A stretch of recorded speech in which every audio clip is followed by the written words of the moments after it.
Thanks everyone for being here. And yes, so this began here as a Kickstarter funded project, and a lot of it was about raising the money in order to produce a series that went beyond the more commercial titles. It let us dig deeper into the archives,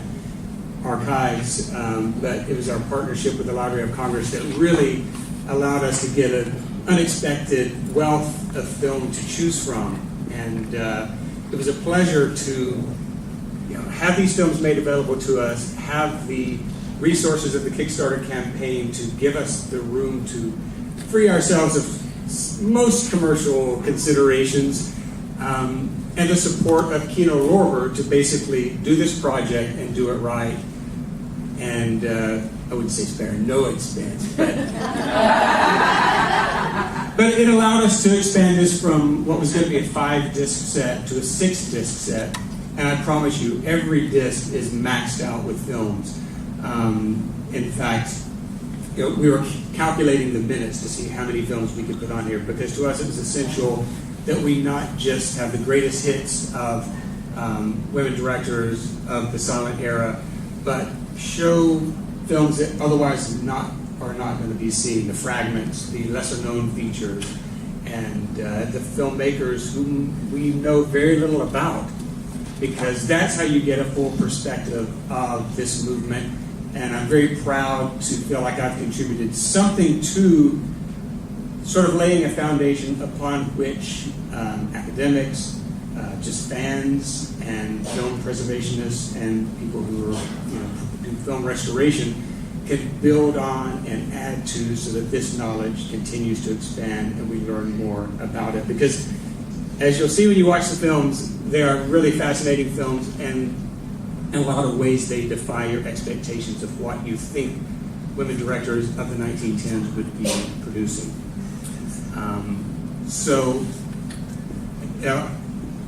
I couldn't have done this without Shelley Stamp, who will now hopefully approach the stage, because she brought a breadth of knowledge about these films in the process of curating the collection.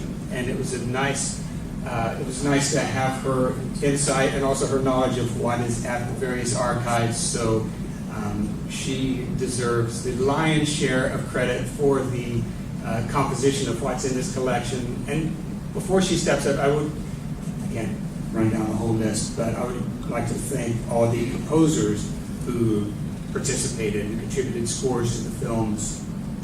It was such a labor of love for everyone involved in it, and we really hope that comes through in the collection.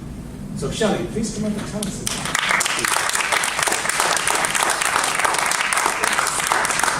Thanks, Brett. I think we're going to have to argue over who did the lion's share of the work.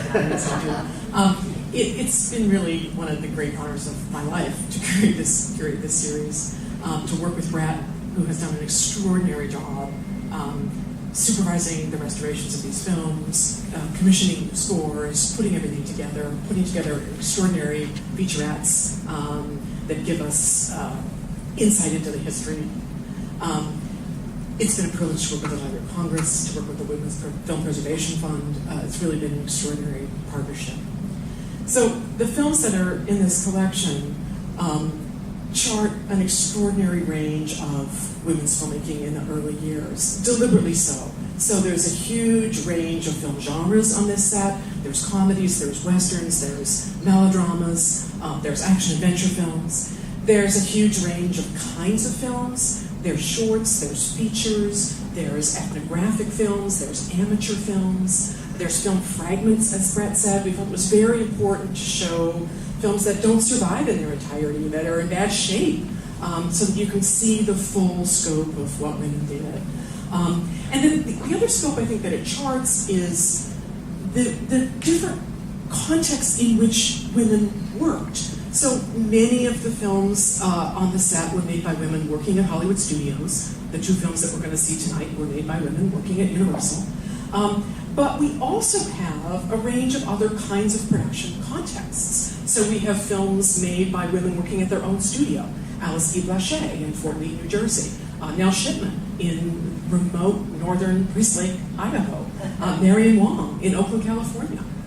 Or we have the example of Angela Marie Gibson, an amateur filmmaker working in Castleton, North Dakota. Or Zora Neale Hurston, shooting ethnographic films in South Central Florida of African American communities that nobody was documenting in the 20s. So the scope of the kinds of films that are in this collection is, to me, really extraordinary. And many people ask me when they hear about this set, what was it about the early film industry that attracted so many women? And my answer is, why not? This was a brand new medium. It was really exciting. It offered the possibility for creative work and fulfilling work. And the early film industry was, for lack of a better word, maybe artisanal, right? It was easy to move from one position to another, to write a scenario and then act in it and then maybe figure out where the camera ought to be and direct the other performers. It was easy to move back and forth between acting and writing and directing. Those roles weren't as defined or codified. So the industry was open to women in that sense. There was a tremendous need for film product in the early years of the film industry. So somebody that had a little bit of gumption and energy and some people to work with could make films and get a foothold in the industry in the early days. And maybe most important of all, women's voices were valued in the 1910s and 20s. They were valued in the film industry. The industry understood that the majority of its audience was female. And then in order to speak to a female audience of moviegoers, you needed to have women working behind the scenes as well. That, 100 years on, that's a battle we're still fighting, which is really extraordinary to think about. And the women that were making films in these early days were not shy about claiming the industry for themselves. Right? Cleo Madison, when asked, if she was ever afraid to direct, said, "Why would I be afraid to direct? I've acted in so many films directed by men who don't know what they're doing. Why would I be afraid?" Ida Mae Park wrote a chapter in a 1920 book called Careers for Women. There was an entire chapter on the motion picture director as a career for women. She said, yeah, it's a lot of work. It's physically demanding, it's mentally demanding, it's exhausting, but there's no finer calling for women. It's an extraordinary field for women. That was 1920. When that book was reissued in 1934, the chapter on motion picture directing was missing from the Careers for Women. And another bold claim was made by Alice E. Blanchet in 1914. She wrote a piece in a trade journal called Woman's Place in Photoplay Production. And you might think it might be a sort of timid plea for, oh, please let us in, please let us in. And no, what she says is, not only are women good filmmakers, she makes the bold, radical claim that women are better suited to film directing than men. And she relies on some cliches about femininity, but boy, I think her argument is really interesting. She says, women are authorities on the emotions. Women understand interior mental life and are therefore better able to direct performers who need to control their emotions in a dramatic setting. That's a really interesting argument. Right? She says women have an attention to visual detail that is essential in motion picture storytelling. So she says women are not just suited to filmmaking, we're better suited to filmmaking. That's 1914. So, again, 100 years ago, we're still making that, we're starting to make those kinds of arguments. So to me, the question isn't really, why was the film industry so attractive to women 100 years ago? Of course it was attractive. Of course they were interested. Of course they were laying claim to this new field. The better question is, why have we forgotten this? Why do we not know this work? It's the number one question I get. Why do I not know about this? So we're hoping, through this extraordinary set, to get the word out about the range and scope and beauty and complexity of films that women made 100 years ago. And to begin to right a wrong that this historical amnesia has caused, right? So generation upon generation of female filmmakers in the past 100 years has had to feel like has to reinvent the wheel. She's been told again and again and again that, well, there's no precedent, there's nobody like you, nobody's ever done it before. I heard Greta Gerwig called the first American auteur last year. Nothing against Gerwig. That's insane from a film historian's point of view, right?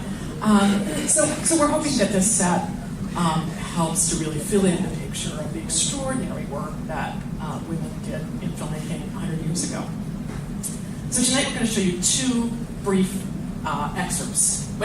two brief films that from this series. And I'll say a little bit about the first one, and then Lynn Ann from the Library of Congress is going to talk about the restoration of the second film. So the first film we're going to see is Suspense, directed by Lois Weber in 1913. Weber was on the precipice in 1913 of becoming one of the top filmmakers in the country. Certainly Universal's top filmmaker, Carl Laemmle. Universal called her his best man on the lot. 1913, she was really poised to start making features and start defining herself alongside D.W. Griffith and Cecil B. DeMille as one of the three great lines of early cinema.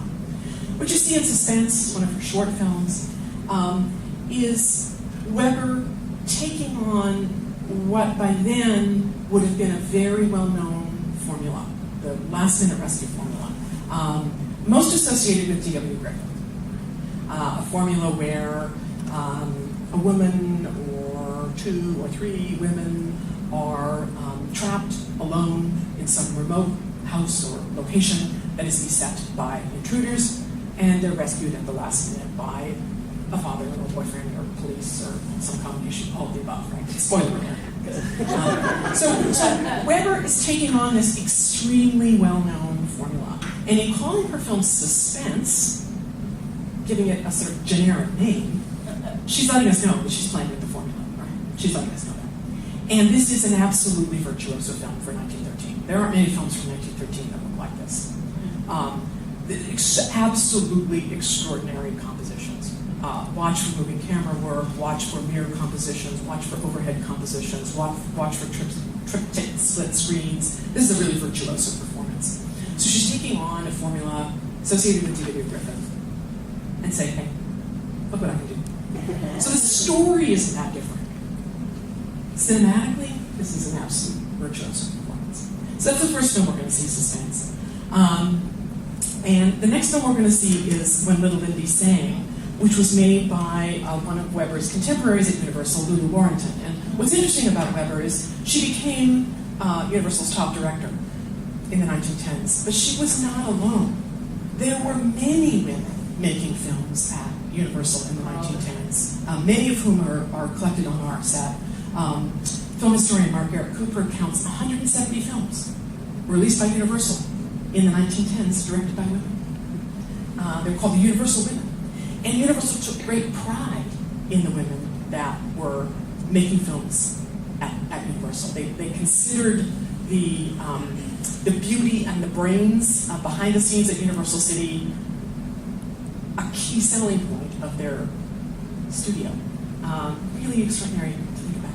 So we'll see two examples of what was going on at Universal in the 1910s. We'll see Suspense by Lois Weber, and then Luann's going to talk about the restoration of When Little Lindy Sang in between, and then we'll see When Little Lindy Sang. So, okay, enjoy. Oh, I should say as well, new scores. The Suspense has a new score by Skylar Nam, which is phenomenal. The composers that Brett found for this collection are really an extraordinary range. Many female composers, many young female composers, and the scores are just phenomenal. The score by Skylar Nam is really, I love it, absolutely. So thank you, enjoy.